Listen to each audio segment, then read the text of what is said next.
In the kindergarten stampede, Jude rushed to save his first love's son, forcibly breaking his daughter's hand that was holding on to him. The last glimmer of light in his daughter's eyes, who had always longed for her father's love, went out. After desperately rescuing my daughter, she looked at me calmly and said, "Mom, I'm willing to leave Dad with you. Let's go to a place he can never find us." My daughter's words stunned me for a moment, followed by an overwhelming heartache.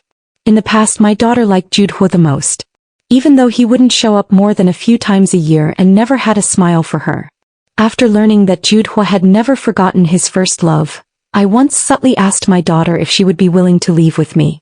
Every time I brought it up, my daughter would cry and say to me, "Mommy, Angela loves Mommy and loves Daddy too. Can our family please not be apart?" For my daughter's sake, I've been holding back from getting a divorce. But today my daughter took the initiative to ask to leave with me, which shows how deeply Jude has hurt her. Looking at the scar on my daughter's head, my heart is twisted like a knife. I held her tightly in my arms and said to her with a trembling voice, "Okay, Mommy will take Angela away and no one will ever hurt Angela again. Since Jude doesn't like us, then we don't need him anymore." My daughter softly opened her mouth again. "Mommy, tomorrow is Angela's birthday. Can I spend one last birthday with Daddy before we leave, okay?" I know she still has one last shred of hope for her father. Although Jude wasn't close to his daughter, he would always spend her birthday with her every year. He would give his daughter a limited edition Hello Kitty doll without fail. Every year on this day he would post an update, a photo of the doll and a few words. It's just like a father who deeply loves his daughter, meticulously recording the time she has been in this world. That's why the daughter always had expectations for Jude. I comforted myself with the thought that he still loved us.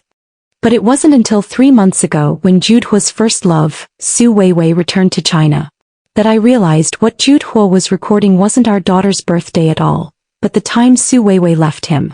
Even the Hello Kitty was because Su Weiwei liked it. From beginning to end, my daughter and I had no place in his heart. I opened my mouth several times, but I still couldn't bring myself to tell my daughter this cruel truth. Forget it, this is the last time. Let my daughter believe that her father still loves her. As I left the doctor's office, I ran right into Jude. The man who let go of his daughter in a moment of crisis was now holding Shernan with utmost care. Following beside him was Su Weiwei. Jude walked while speaking softly to Su Weiwei. If Jude wasn't my husband and my daughter's father, I would definitely envy this family of 3. Su Weiwei saw us first, her expression smug, yet she feigned surprise as she spoke. "Is that Nora Chow? It's been so long, I've missed you so much." I truly admire Su Weiwei's acting skills. It was only 3 months ago that she couldn't wait to come and show off to me as soon as she got off the plane. Tell me that Jude has been in love with her all these years. Advise me to be sensible and take the initiative to divorce Jude. But now she pretends to have just met me. Well, after all, she was already such a good actress back in college. In college, I once considered her my best friend and was completely unguarded around her. I fell in love with Jude at first sight in the student union and was agonizing over how to confess my feelings to him. Su Weiwei encouraged me to write a love letter and volunteered to deliver it for me. I didn't suspect anything. Letters were sent out one after another, but there was never a response. Before he could feel lost, he had already become Su Weiwei's boyfriend. But Su Weiwei had barely seen him a few times, and her understanding of him came entirely from my descriptions. Before I could recover from the shock, I learned from the teasing of club friends that the two had started their relationship with those love letters. I went to Su Weiwei to ask for an explanation, but she was uncharacteristically innocent, looking at me with a blank face. "Although we met because of your love letter, he likes my face, doesn't he?" I was speechless.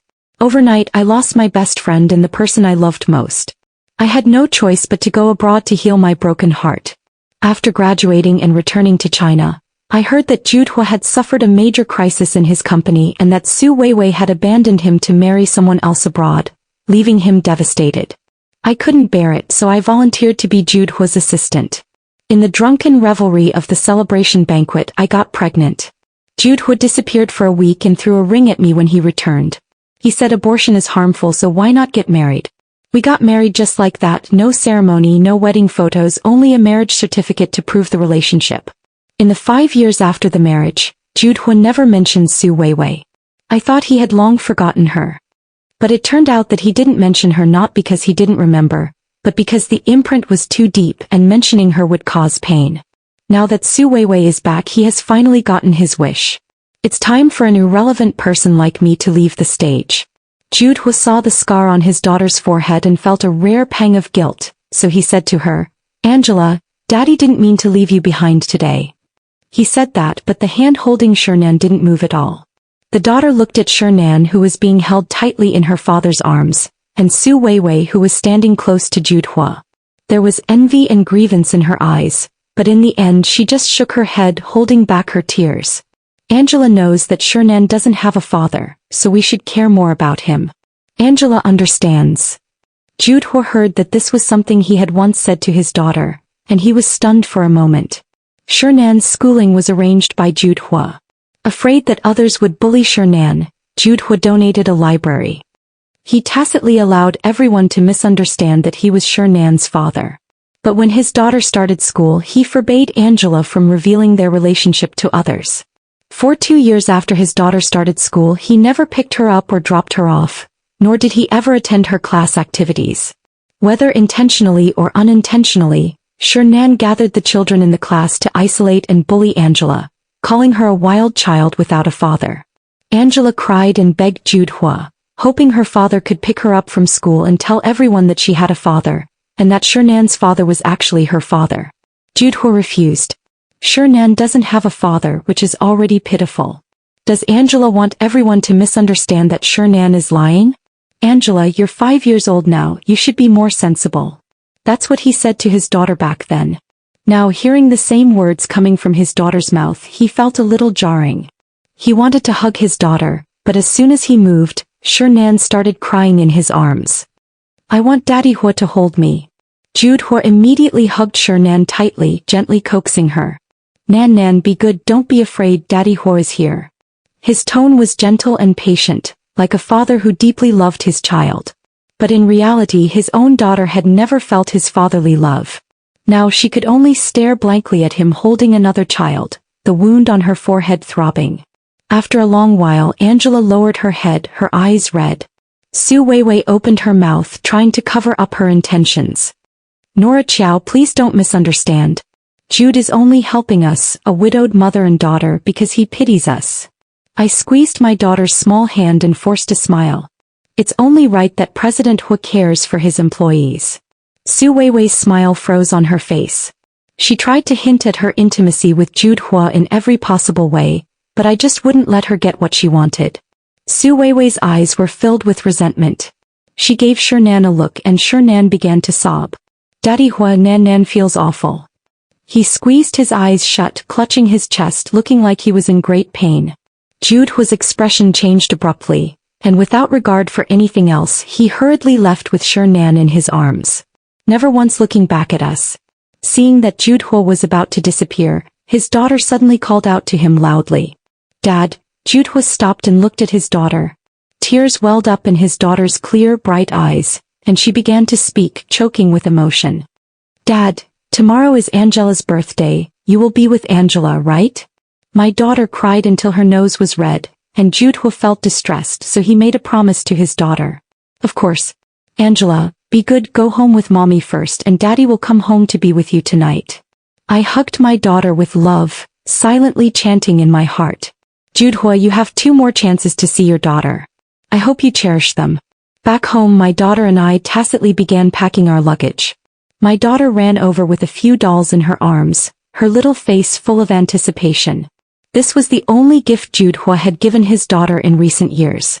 I couldn't bear to disappoint my daughter, and besides, the object itself was innocent, so I silently allowed her to pack it in her suitcase. A smile appeared on my daughter's face and I couldn't help but smile too. Just as we were happy, there was a sudden noise at the door. My daughter and I looked up, a hint of surprise flashing in our eyes at the same time. It was Jude. He really was back. But the joy was immediately shattered by Su Weiwei and Shernan, who were following behind. "Nora Chow, Shernan has a fever and Yue can't handle it alone, so I'm letting her stay at our house for a few days." Jude looked at me and slowly opened his mouth. If it were before, I might have been very sad. But now I have already seen Su Weiwei's importance in Jude's heart, and there is not a ripple in my heart. I nodded calmly. Judhwa was not happy with my reaction. He frowned and asked me, "You have no objections?" I looked at Judhwa in confusion. It's his house, he can let whoever he wants live here. What opinion could I possibly have? Seeing that I didn't say anything, the expression on Judhwa's face became even more gloomy. The guest room doesn't have good lighting and Nan was frightened. Let them stay in the master bedroom. I'll stay in the master bedroom with him tonight. My heart sank. Even though I didn't care, I still felt disappointed. So impatient. You couldn't even wait for Angela and me to leave. Su Weiwei on the side also seemed a little surprised, but the next second she looked at me with a smug expression. My heart ached, but I still nodded. I've decided to leave. What he and Su Weiwei do in the future has nothing to do with me. Judhwa took a deep breath and was about to speak when his daughter suddenly started crying. I turned around and saw Shernan snatching my daughter's favorite toy. Seeing that I was about to be pushed to the ground by Shernan, I rushed over to protect my daughter. Seeing this, Shernan fell to the ground, throwing a tantrum. "That's mommy's favorite doll, I want to give it to mommy." "Su Weiwei skolet si nan." Nan, be good, mommy doesn't like dolls anymore. Mommy doesn't deserve such an expensive gift. Her tears came easily, and seeing her cry so pitifully, Judhwa's heart ached terribly. He said sternly to his daughter, "Angela, give the doll to your brother." His daughter trembled, startled by his tone. But she glanced at the doll in her arms and still argued softly. "Dad, this doll is the birthday gift you gave to Angela. Angela doesn't want to give it to her brother, is that okay?" Judhwa paused. Judging by his expression, he didn't remember the doll at all. He probably didn't expect his daughter to cherish a gift he gave so casually. "So we spoke understand." "Jude, don't make things difficult for Angela. That doll is so precious, it's normal for a child to be reluctant to give it up." Jude snapped back to reality and looked at his daughter, raising his voice. "Angela, when did you become so stingy? Give the doll to your brother." I knew how much my daughter treasured the gift Judhwa had given her and was about to stop her. But my daughter handed the doll over first. With tears in her eyes, she said, "Brother, I'm sorry. Here, you can have this doll." Judhwa looked at his sensible daughter and wanted to pat her head in relief. Angela avoided it. She didn't look at Judhwa again, turning her head to speak to me. "Mommy, Angela is tired. Mommy, take Angela to bed." My heart was breaking. No one understands how heartbroken my daughter is more than I do. Judhwa seemed to realize he had raised his voice a bit earlier and tried to make amends. "Angela, it's your birthday tomorrow. Dad will give you an even bigger doll." He fully expected his daughter to be happy to hear that. Who knew that his daughter didn't even turn her head but softly refused him. "Thank you, Dad, but Angela doesn't like dolls anymore." "Dad, give it to Brother Shernan." He wanted to hug his daughter, but as soon as he moved, Shernan grabbed his leg. When I looked up again, Nora Chiao had already taken her daughter into the guest room. At that time he didn't know that this was his last chance to hold his daughter, but he missed it. The next day I took my daughter to kindergarten to withdraw her. As we walked to the entrance, we ran into Judhwa and Su Weiwei, who were holding Shernan's hand. Judhwa frowned, his voice low. "Why didn't you wait for me?" I sneered inwardly. He probably doesn't remember. Before, I wasn't feeling well and wanted him to help take Angela to school. He told me not to play tricks and make our relationship public. From then on, I never fantasized about him taking Angela again. Su Weiwei acted like the lady of the house. "Yes, Nora Chiao, why did you bring Angela to school yourself? Jude specifically drove Shernan to school today. We could have gone together." The boasting in her words was palpable. Unfortunately, neither my daughter nor I will be saddened by Judhwa anymore. I took my daughter's hand, ready to leave. The principal suddenly came out, fawning over Judhwa. "Oh, Mr. Hua, you're so busy, yet you personally brought little Shernan to school. Little Shernan is so lucky to have such a responsible father like you." After speaking, she looked at Su Weiwei and praised her. "This must be Mrs. Hua, right?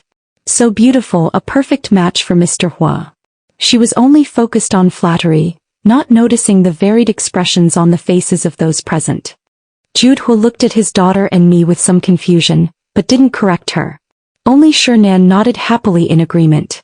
My daughter pouted and hid behind me, disappointed. The principal remembered the purpose of her coming out.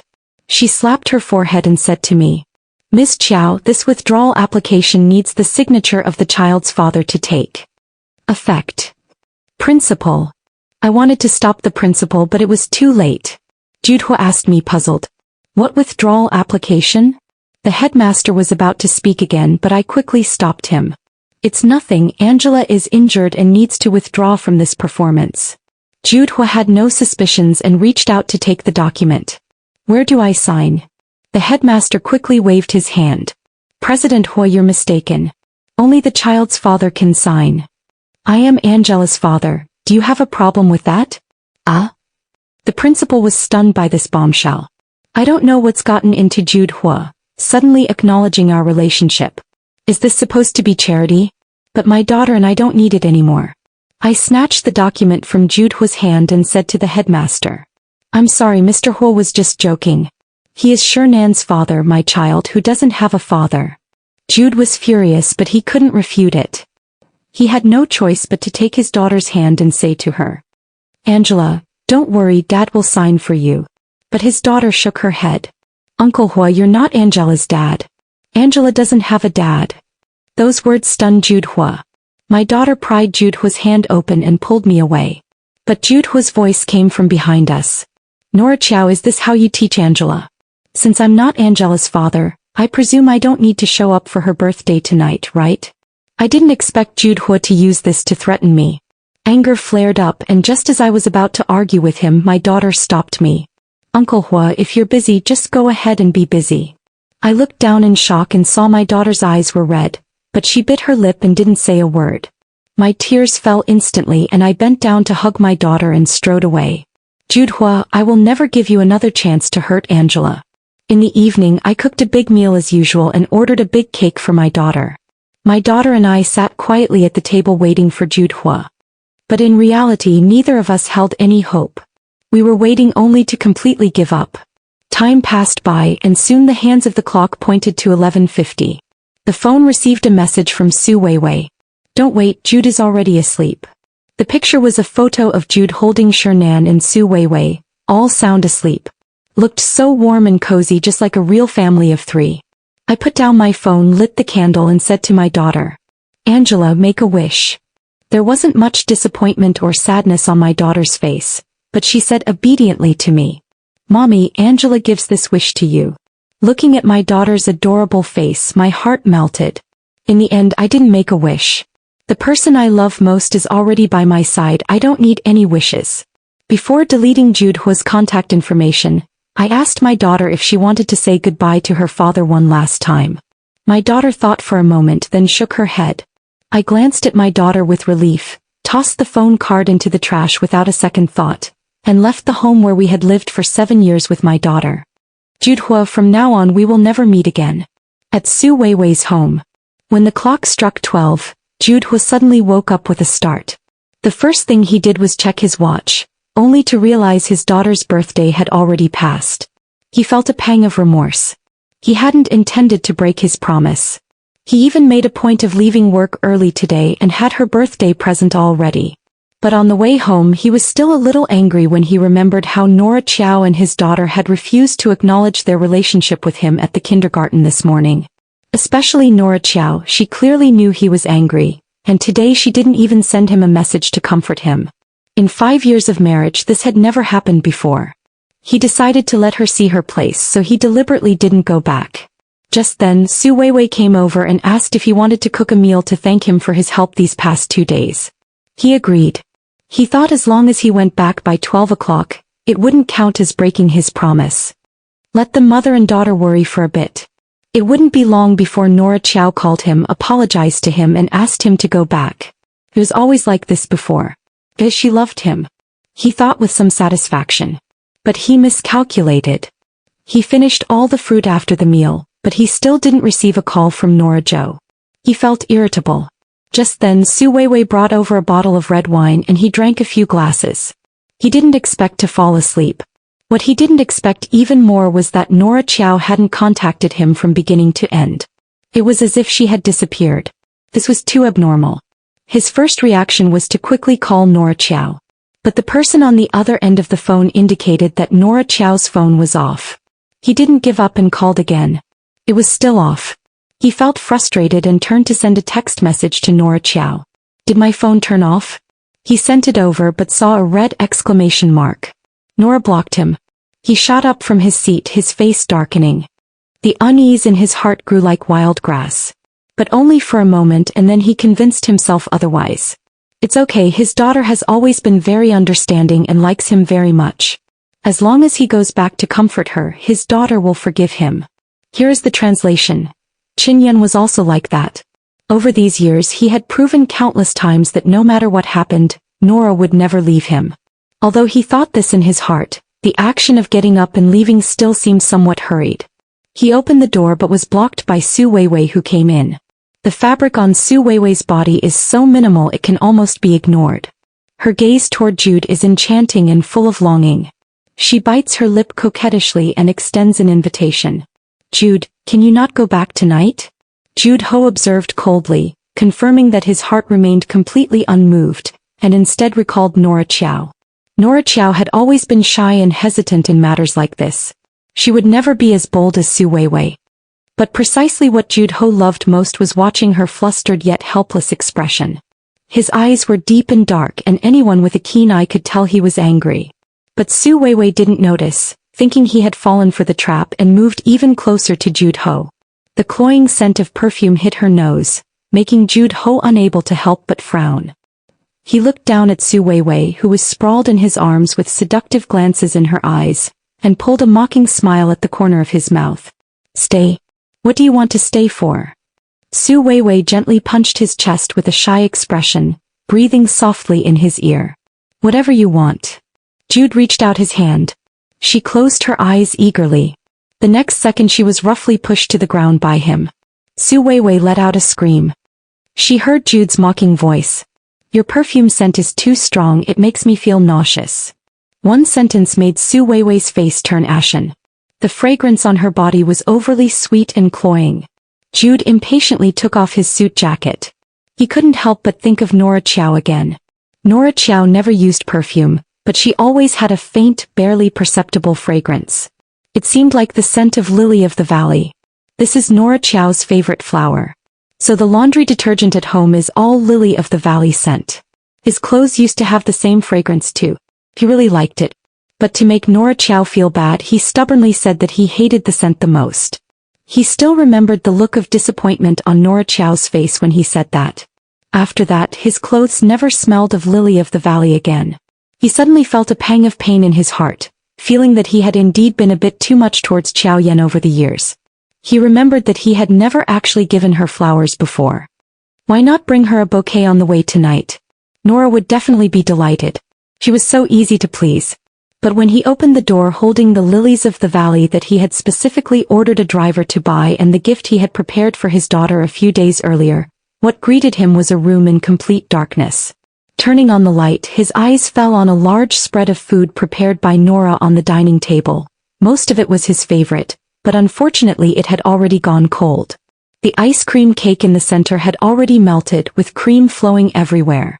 Every corner of the room exuded an atmosphere of people leaving and tea growing cold. He swallowed his saliva and called out, Nora Jo. Angela.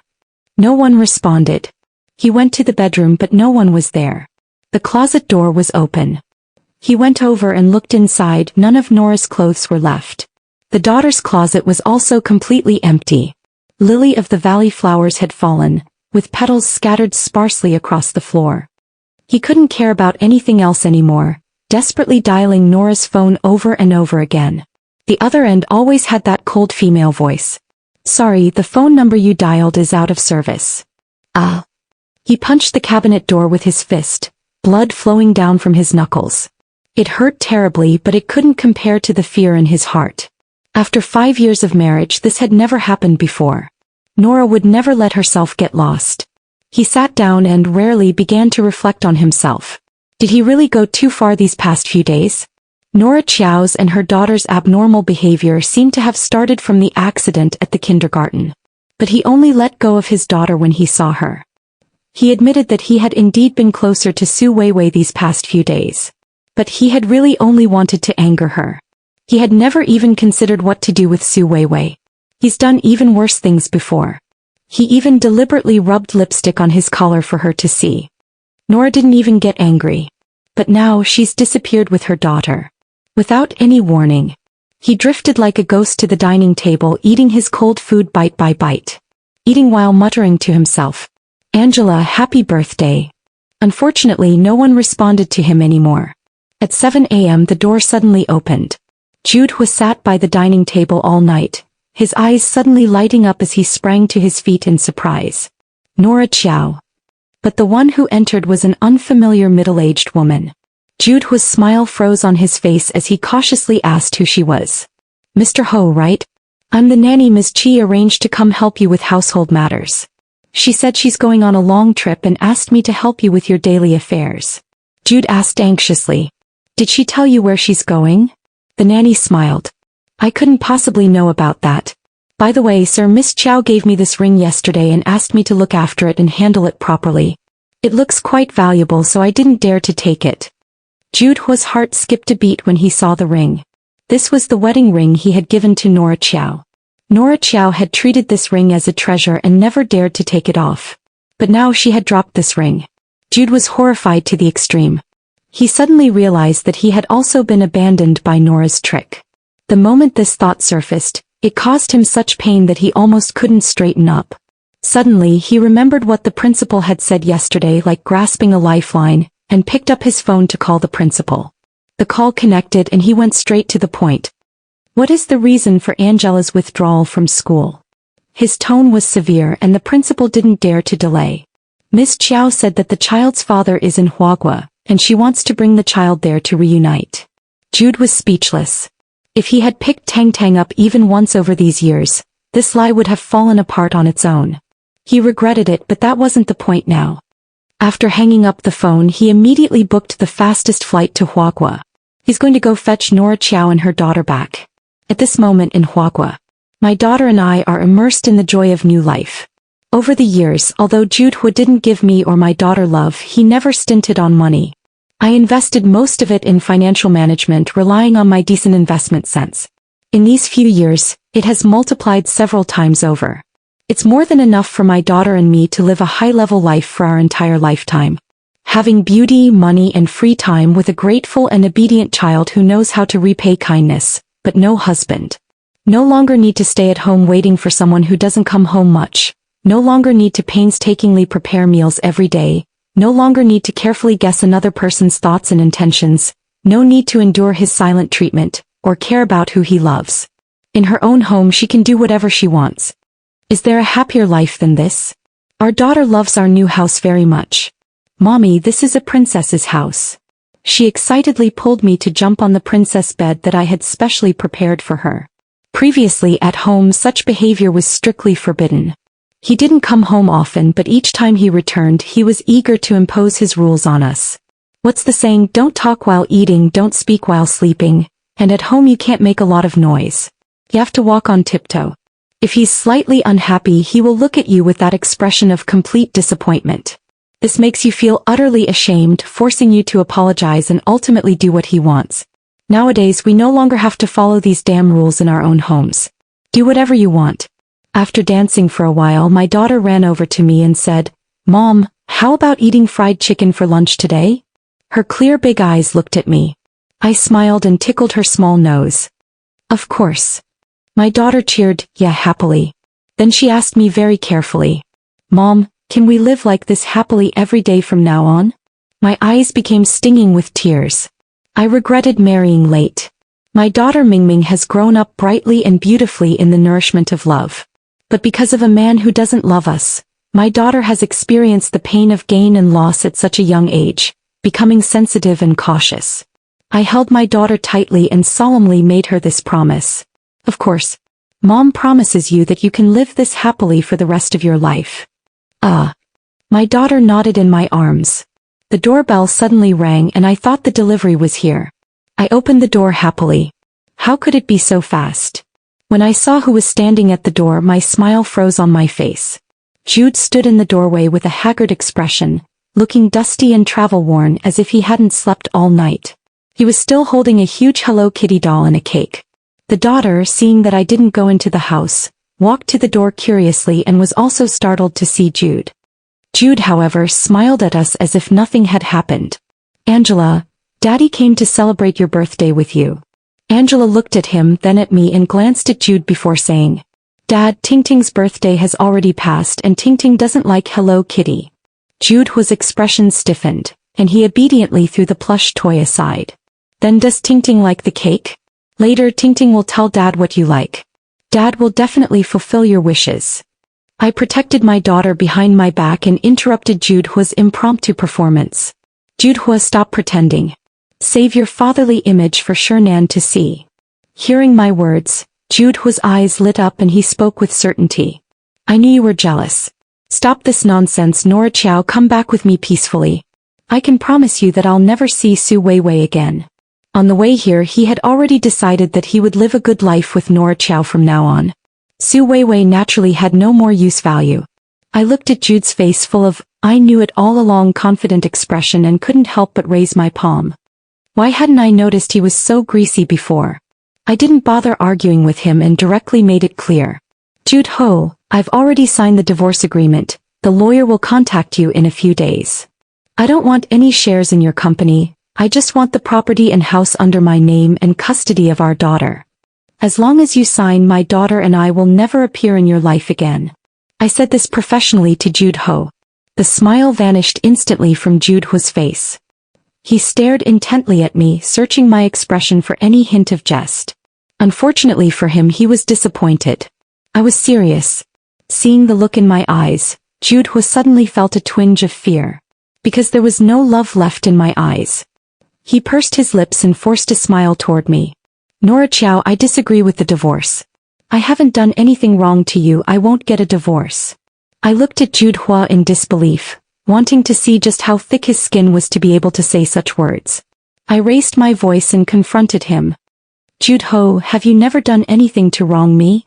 5 years ago it was clearly you who lost your mind after drinking, yet you acted like the victim, shifting all the blame onto me. I was pregnant and you ran off to console Su Weiwei about your deceased first love, casually throwing me a ring and forcing me to marry you. 5 years of marriage and you constantly resort to emotional abuse against me.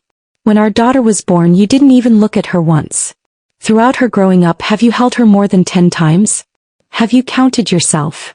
You forbid your daughter from calling you Dad at school, yet you let others mistakenly believe you're Shernyan's father. When an accident happens at your daughter's school, you abandon your daughter to save Shenyan. And this Hello Kitty, was it really meant for your daughter? Or did you use your daughter's birthday as an excuse to give it to Su Weiwei? Every single one of these incidents, which one has ever made you worthy of me and our daughter? That's not even what you lied to me first." My accusation didn't make Jude feel ashamed, but instead made him furious with humiliation. I was stunned by his yelling and instinctively asked him, "When did I lie to you?" Jude became even more angry when I denied it. He said he fell in love with me at first sight during the student council interview. Originally he only went there to fit in and mingle with the crowd. But after seeing my confident and bright demeanor during the interview, he was instantly captivated by me. The usually quiet man endured his irritation and played along with me in the student council's pretend games just so he could have more opportunities to interact with me. After receiving the love letter I gave him, he thought we were mutually in love. But Su Weiwei told him that I didn't like him at all. I wrote the letter for her. My interactions with him were also at her request, to help her gather information. When had Jude ever been toyed with like this? In a fit of anger he agreed to Su Weiwei's request. Originally he wanted to wait until we met to see my reaction. Who knew that I would hide in shame the moment I saw him?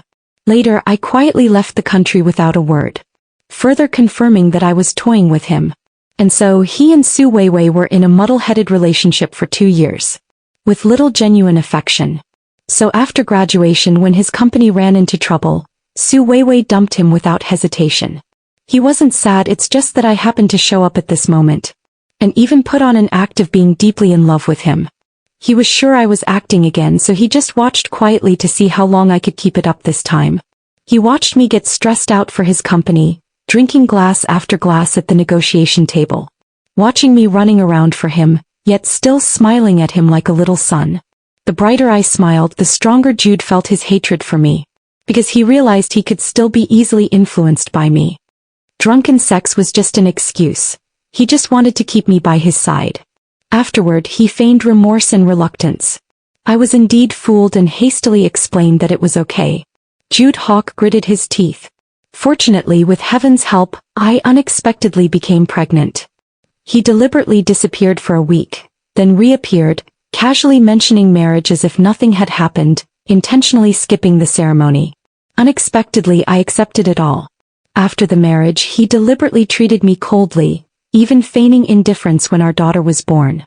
He didn't believe she could keep up the act forever. Unexpectedly, my feelings for him have remained unchanged over the past 5 years. Just when he was about to give up, Su Weiwei came back. He thinks he's testing me one last time. If I pass, he will forget the past and love me well in the future. He said he regretted it when he saw my daughter and I were sad because of Su Weiwei and her son. He just couldn't bring himself to apologize to me. Nora Qiao, believe me from beginning to end, the only person I've ever loved is you. He held my hand and confessed his love with deep affection. He thought I would definitely be moved. But after hearing it, I only felt sadness. I didn't expect that there would be a reversal in what happened back then due to a twist of fate. Nor did I expect that Jude Hua and I would be played around by Su Weiwei like this. But then again, can we blame Su Weiwei for this? If only we had been more honest with each other back then, and if Jude Hua had trusted me a little more over the years. How could we have wasted so many years? I suddenly felt exhausted, as if all the strength in my body had been drained. It is only now that I understand that true heartbreak is not a loud quarrel, but a sense of powerlessness, a feeling of not even wanting to speak. I waved my hand at Jude Hua. Jude Hua, you should go. I'm sure now that we're really not right for each other. But Jude Hua grabbed me. Nora, I've told you, the one I've loved all these years has always been you. What more do you want? I want you to never appear in front of me again, never come and disgust me. I forcefully shook off Jude Hua's hand and roared at him. Jude Hua was stunned by my roar, revealing a wronged expression. Nora Qiao, you say I'm disgusting? I sneered. Isn't that disgusting? Jude Hua, because of your self-righteous suspicions, you've neglected me, belittled me, and exploited me over these years. You've made me insecure and cautious. You've made me lose my expectations for marriage and my longing for love. You've caused me so much pain for so many years, and now you're telling me you love me? Do you even know what love is? We've been married for 5 years. If he had even a little love for me, we wouldn't have come to this. Jude Hua was rendered speechless by my words. He opened his mouth but couldn't make a sound. I didn't want to say another word and got up to close the door. But Jude Hua pressed his hand on the door. I looked up in anger but was startled by his bloodshot eyes. In my impression, Jude Hua had never lost his composure before, and I was momentarily stunned. There was confusion and pain in his eyes, but he still stubbornly spoke up. Nora Qiao, my mind is a complete mess right now. I feel like something is wrong and I will figure it out. Wait for me. I won't get a divorce. I absolutely won't get a divorce. Wait for me, wait until I figure things out, then I'll come get you and Angela. Having said that, he didn't wait for my reply before staggering off. A hint of sarcasm flashed in my eyes. It was sarcastic of Jude Hall to still be so confident at this point. What makes him think that just one I was wrong from him would make me turn back? The daughter watched Jude Hua's departing figure and murmured. Mommy, Daddy said to wait for him. Does Angela believe that? My daughter shook her head. I laughed. I don't believe it either. However, it doesn't matter whether he comes or not anymore. Jude Hogan had just arrived at the airport when he received a call from Su Weiwei. He sneered. Perfect, he was just looking for her and she happened to come knocking. Su Weiwei saw Jude's face and her eyes showed a trace of anxiety and delight. She was somewhat worried that she might be too eager and annoyed Jude. So today she was even more careful. Since he said he didn't like her perfume, she didn't wear any today. Jude, you just came back from a business trip, you must be hungry. I made your favorite dishes. She reached out to pull Jude Hua, but he avoided her. Jude Hua flung the object in his hand right at her face and demanded. Do you have anything to say? Su Weiwei was stunned by the blow. When she cleared her vision and saw the envelope on the ground, her face turned ashen. This was the letter Nora Qiao wrote to Jude Hua back then. She didn't expect Jude Hua to actually keep them. She smiled and pretended to be shy as she spoke. Jude, I didn't expect you to actually keep these letters. I'm so touched. Jude Hua didn't expect her to be so shameless. He was almost admiring of her mental fortitude. He spoke coldly. I'm giving you one last chance. You'd better tell me the truth.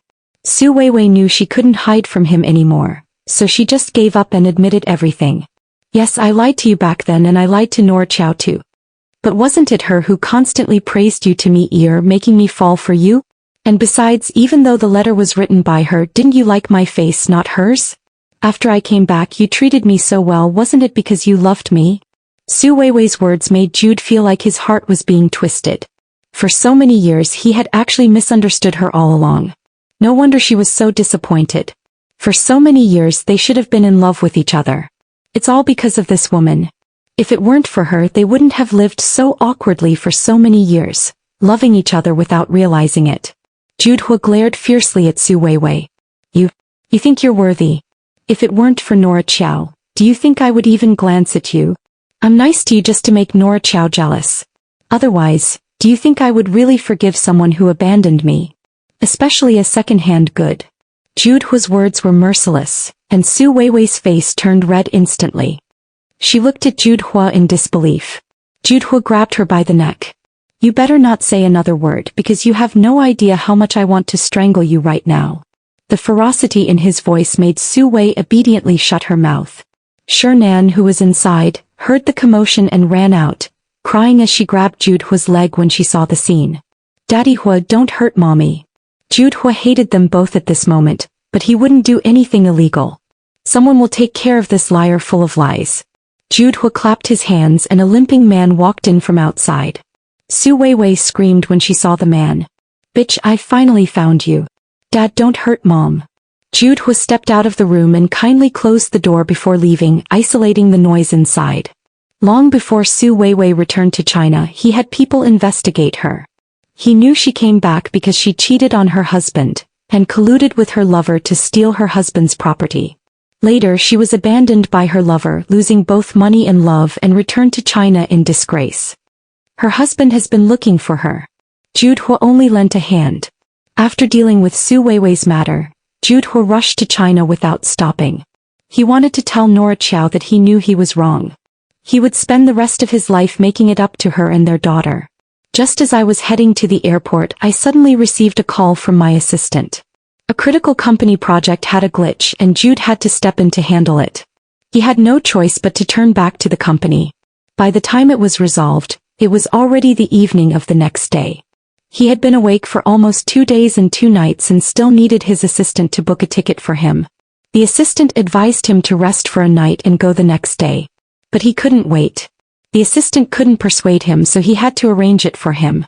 On the way to the airport he was resting with his eyes closed when suddenly the car was hit hard. He opened his eyes abruptly and just as he sat up straight he was hit hard again.